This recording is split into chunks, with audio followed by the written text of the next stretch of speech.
Why can't our people and our system do a better job? As representatives of the Canada Border Services Agency, CBSA, we're here to answer this challenging question posed by the President of the Treasury Board. My team has been tasked with providing recommendations in the form of a review process and how to take control of the procurement processes in the short term. I'm Kurt Strawn, Assistant Deputy Minister of the Canada Border Services Agency. Let me tell you a little bit about us.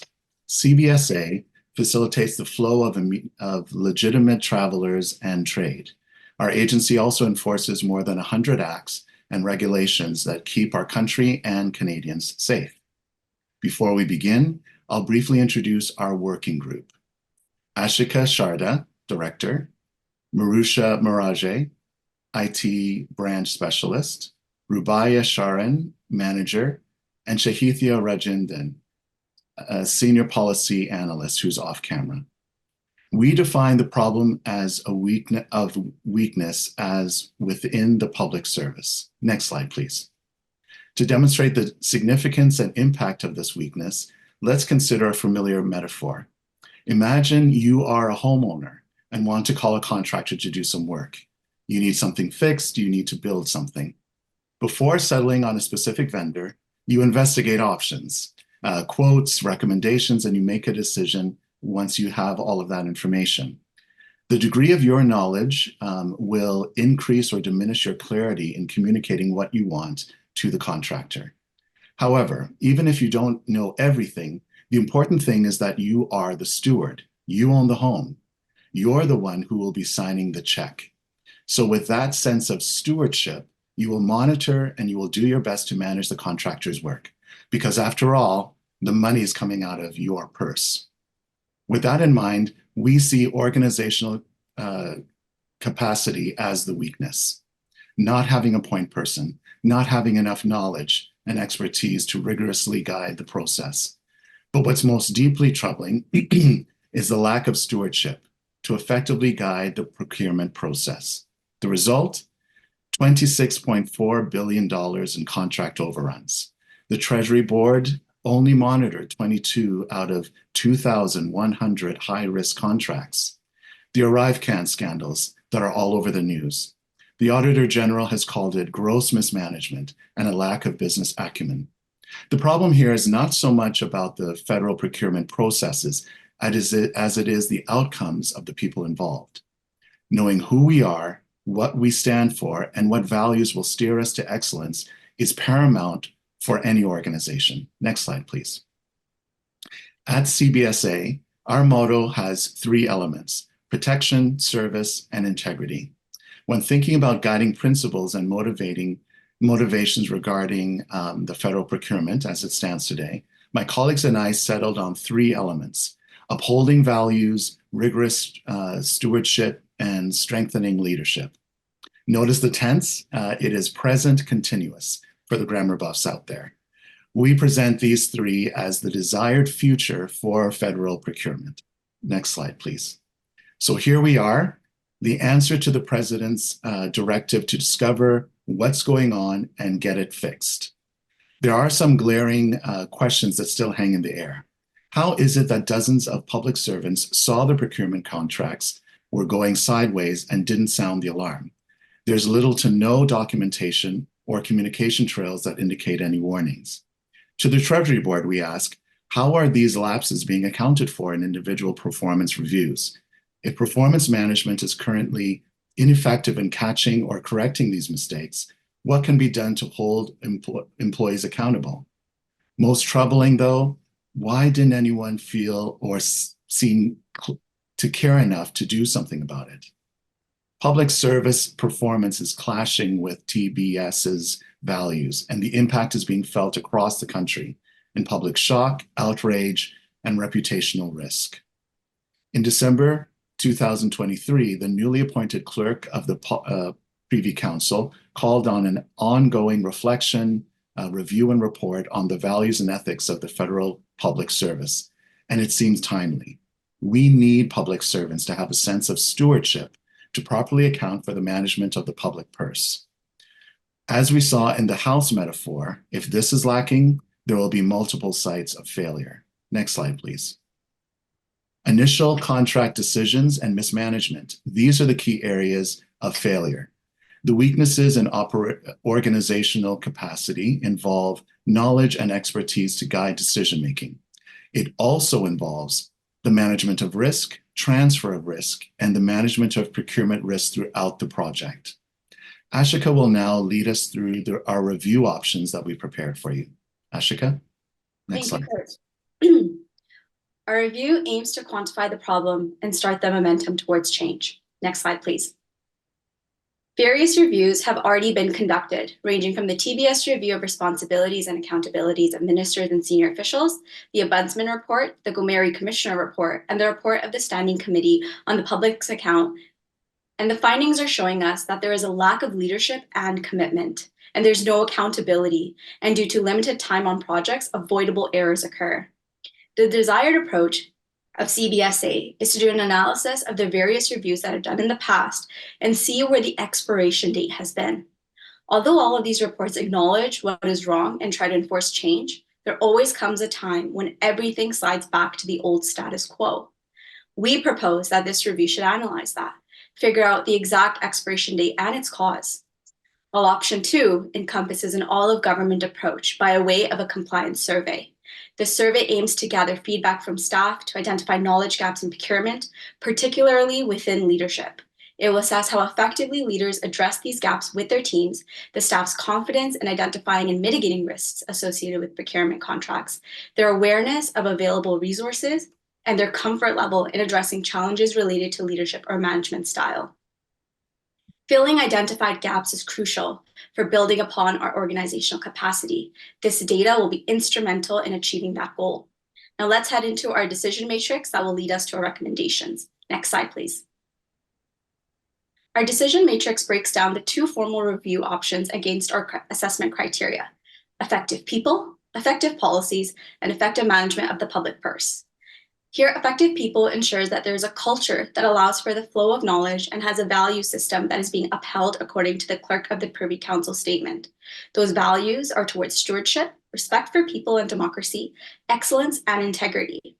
Whereas effective policies ensures that there is compliance with our strong procurement framework, which also promotes standardization across the departments and agencies, as well as a centralized network of public services and Procurement Canada and Shared Services Canada.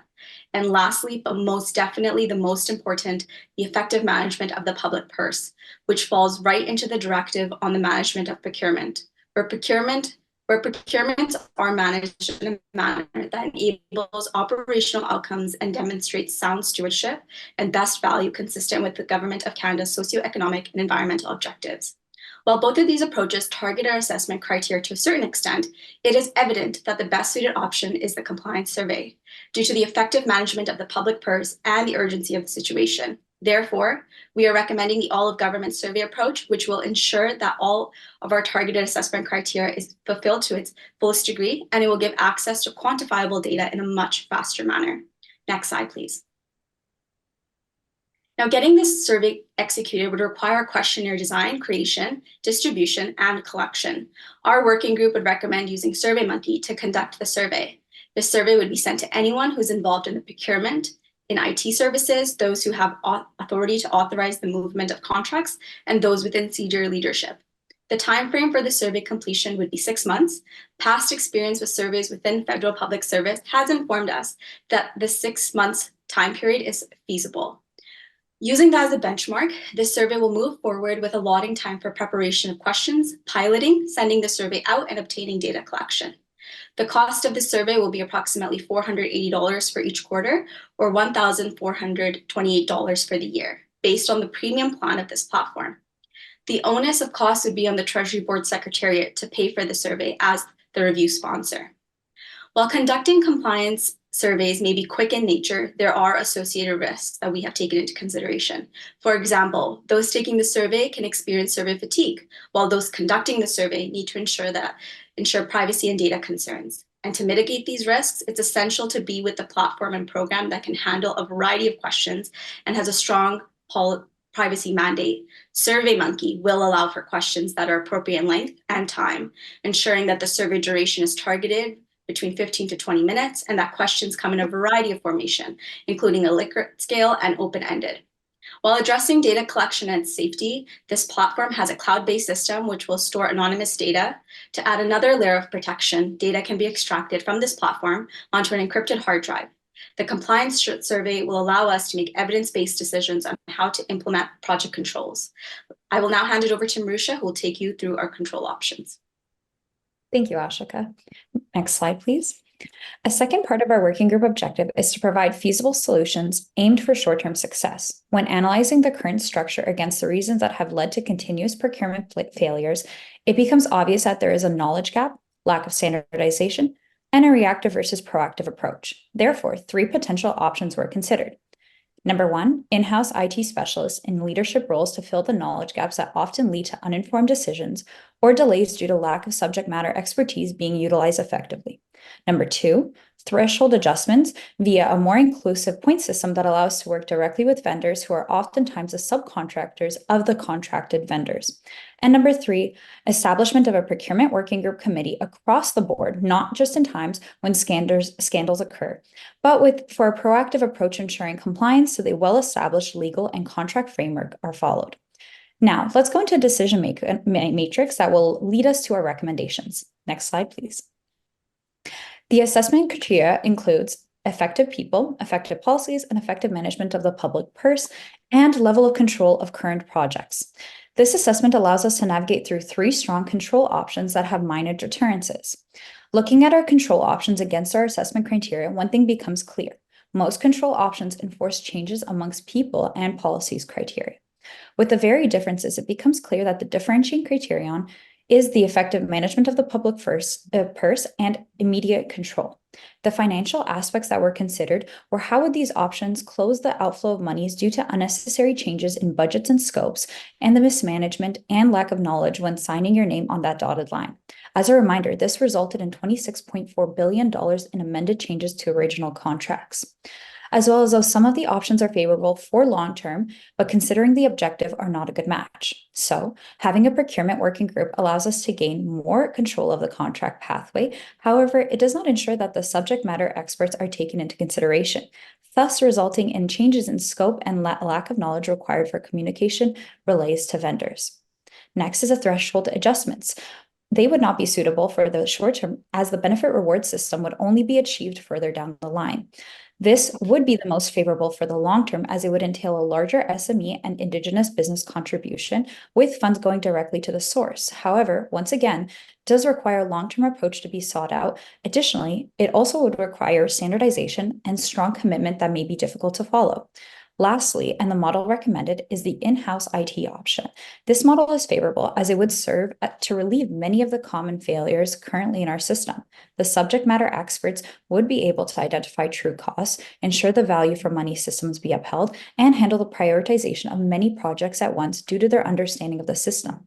Let's look at the case study for Lazar Technologies that was able to create a replica of the ArriveCAN app within the Thanksgiving long weekend, with multiple IT companies claiming it would cost less than $1 million to develop.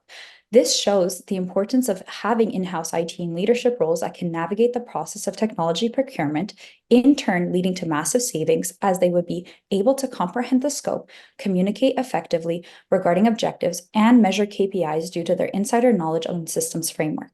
Now, how would this in-house IT model be implemented, and what would that cost look like? Next slide, please.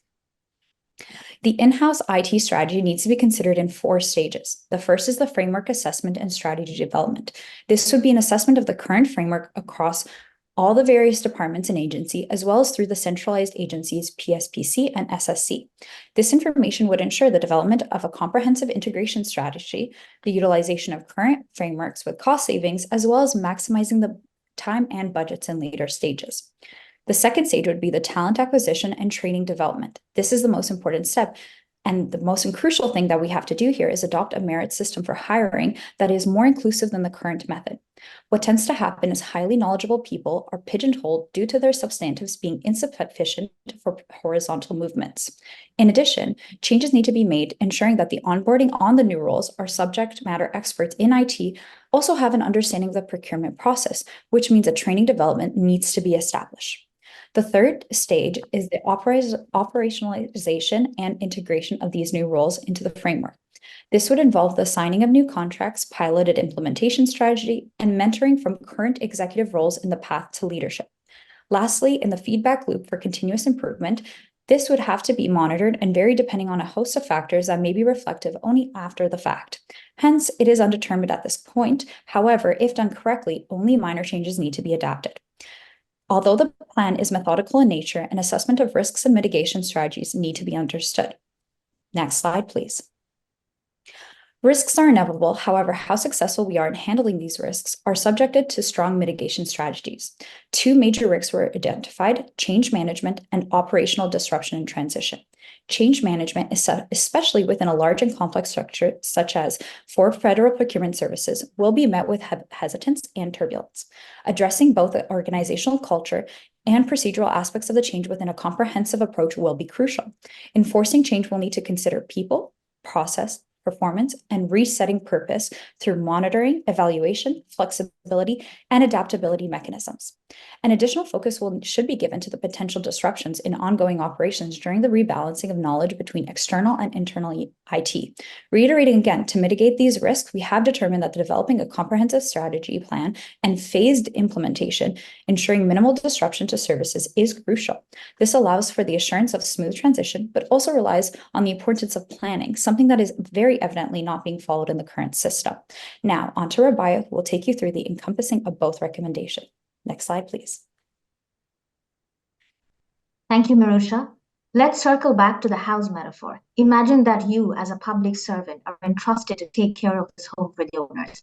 Wouldn't you want to be well equipped with the knowledge and expertise you need to source good contractors and guide them?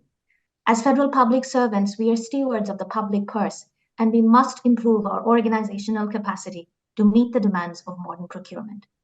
Until this point, we have presented several formal review and project control options. Among them, the survey and the in-house IT leadership strategies are the most apt to tackle the crisis we are currently in. Let's start with the survey. The survey gives us insights from procurement staff that can deepen our understanding of the real gaps and cracks in the system. Greater understanding of the deficiencies will enable us to strengthen the public procurement system from the inside, just like we can strengthen the foundations of a house at its core. On the other hand, nurturing in-house IT leadership will increase the public service's internal capacity to monitor procurement projects. Strong IT leadership will mean that our public service will be able to pinpoint problems before they escalate, analyze problem trends, and proactively explore innovative solutions. This will help us pause and look for answers before cost overruns go into millions and delays run into years. Together, the survey and the in-house IT leadership options can safeguard against reputational risks in a timely manner and mitigate reputational damage in the future. This is why we are seeking endorsement from TBS for the formal review option survey and the project control option in-house IT leadership. These strategies will pave the way for greater organizational capacity in public procurement. Next slide, please. Communication and commitment for change across all of government lies at the heart of the solution. TBS can act as the central communication hub by sending out emails for procurement-related announcements across the government. Our communication plan will also include engagement with industry subject matter experts and industry vendors. This will deepen our understanding of bottlenecks in the procurement system and how to improve ease of business for vendors. There are two prongs to our communication strategy: inform and commit. A pre-review announcement should be made 2 weeks prior to the launch of the review committee to inform all procurement departments of its launch and its expected deliverables.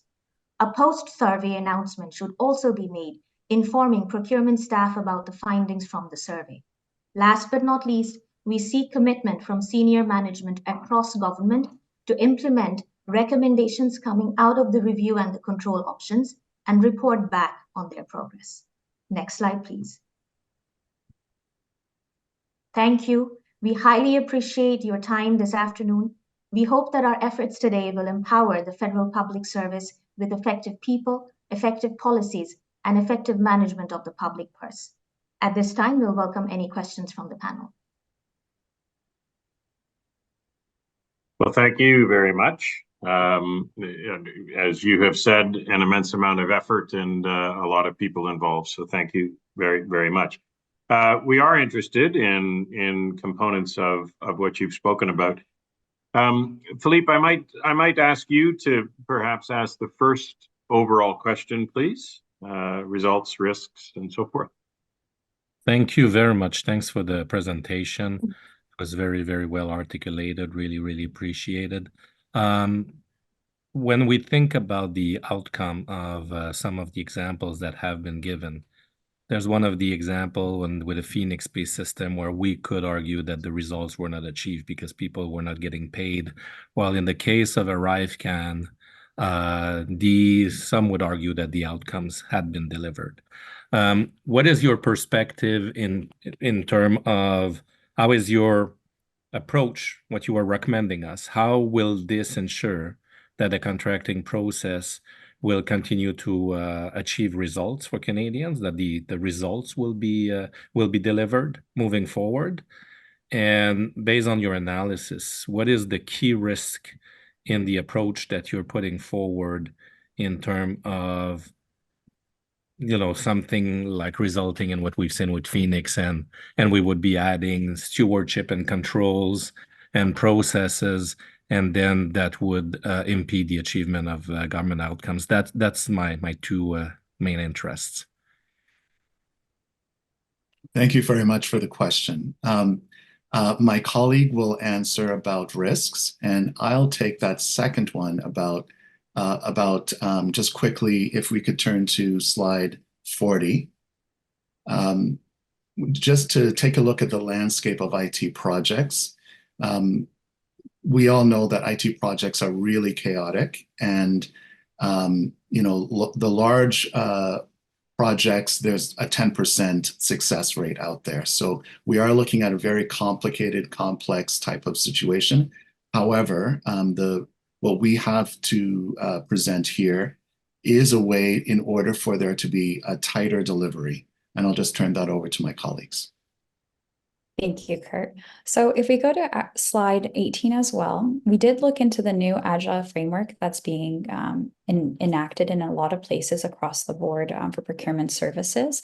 That continuous model of dividing up the work as a flow with a continuous feedback loop is very crucial when it comes to decisions like this. And that's why we've actually taken on a part of it with our recommendation of in-house IT. It's a lot easier to divide the work up and then be able to have that feedback loop mechanism that's in place in order to avoid the long run, the costs in the long run, or the issues that you would face in the long run.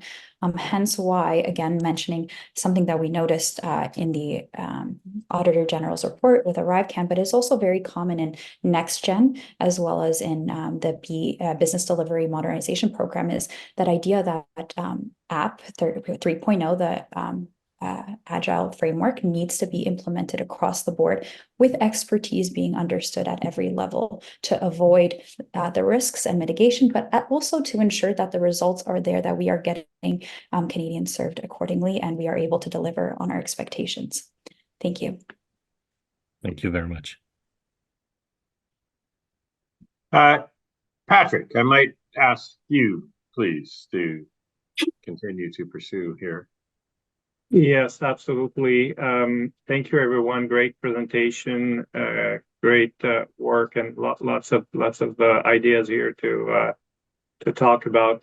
But my focus here is the role of industry in supporting addressing the challenges of the procurement process. So I understand in your review phase, you're looking at leveraging a survey, and the way you framed this, I think it was targeted at internal public servant procurement staff and so on. But then you mentioned at the end in the recommendation that through your engagement that you look at engaging with industry. So just curious how you reconcile these two pieces, how industry plays in the review, and how you see them contributing to supporting the improvement in the procurement process. That's a wonderful question. I thank you for this. We mention both sides of the procurement because a perfect procurement, if there is one, it has to take into account both the demand and the supply ends. So from one end, with our survey, we are looking at identifying insights from procurement staff, which will inform our strategies going forward so that we know what are the major hurdles that they face from their leadership, from their process, when they are carrying out monitoring and review and implementation of procurement projects. From the other side, we also engage with industry vendors because this is our opportunity to learn more about what bottlenecks hamper industry vendors when they are working with us to facilitate our procurement systems. For example, as my colleague Mirusha has mentioned, this will be our gateway to engage with industry vendors who could be from small and medium enterprises, who could be from indigenous communities. So which eventually in the long term, that will open up the avenue for competition. It will not just be large IT vendors, we will welcome other vendors as well. Eventually, when we combine the two approaches together, we inform ourselves of what problems there are, how we can anticipate problems in the future, and how we will innovatively think about solutions that will tackle procurement challenges for the future. Thank you. That really helps me better understand. Thanks for the response. Thank you.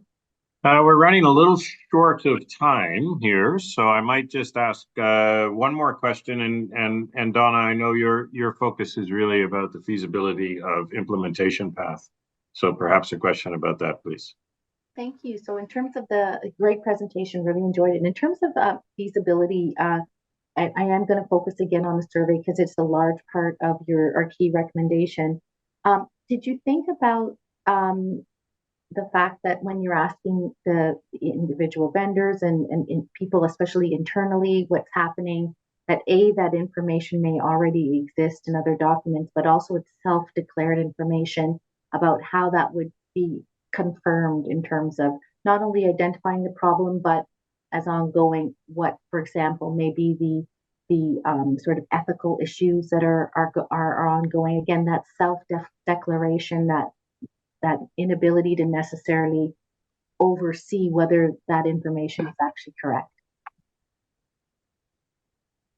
Thank you so much for your question. So our survey, we're treating this as a compliance-based survey. So this survey, in similar to other sort of compliance surveys, will ensure that the anonymity is in place, but also encourage those who we are targeting in the survey to come forward to answer open-ended questions as well, to as much information as they know, and to gather that. We are aware that other surveys have been completed over the course of time. For example, the 2022 public employee survey for the federal public servants, we know that has been done with the GC Interact. So that was a home-based survey, and a lot of questions that we would like to use have been pulled from that, but it would be all targeted towards how knowledge within procurement and IT services is. So if we can go to slide 34.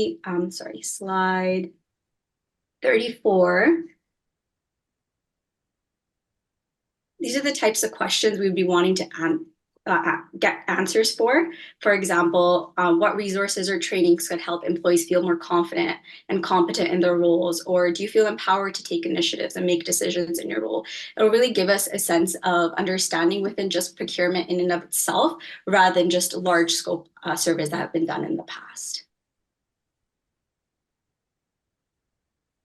So much. That's very helpful. All right. Listen, I think we're at time. You thanked us. We will put that back to you, and thank you for your presentation. We appreciate it very much, and we appreciate the amount of work that has gone into it. So thank you very much. Yeah, enjoy the rest of the day.